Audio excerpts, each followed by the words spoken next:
yoga.com. I'm a Kundalini yoga teacher and a children's yoga teacher, and welcome to my channel.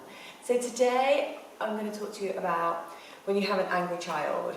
So as a yoga teacher, a children's yoga teacher, I'm obviously there to teach yoga, but we come across angry children all of the time, and how to deal with that and how to support them in navigating their way through these emotions. Well, the first thing to consider is keeping yourself calm.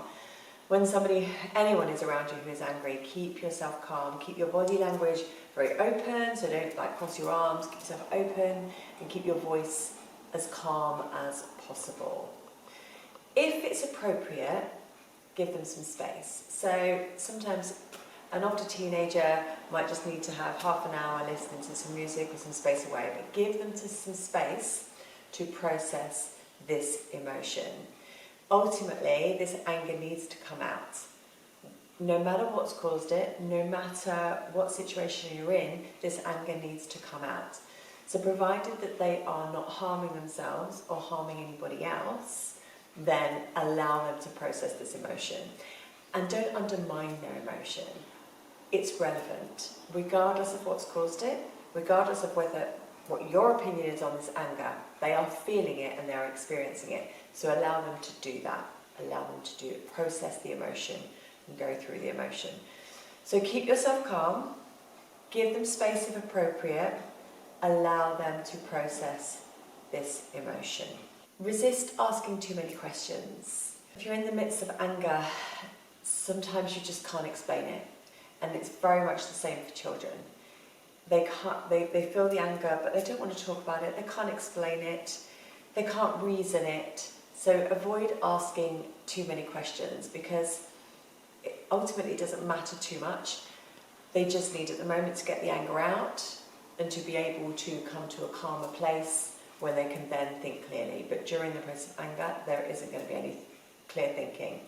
So resist asking too many questions. If it is a situation where once the child has calmed down, you need to tell them why, that it's okay for them to have these feelings, but it's not okay for them to shout at you or hit you or anything like that. Just keep your boundaries very, very strong.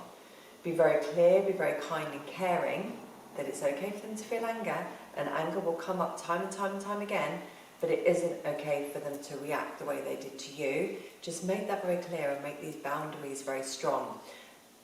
Children, as much as they might push against boundaries, they need them.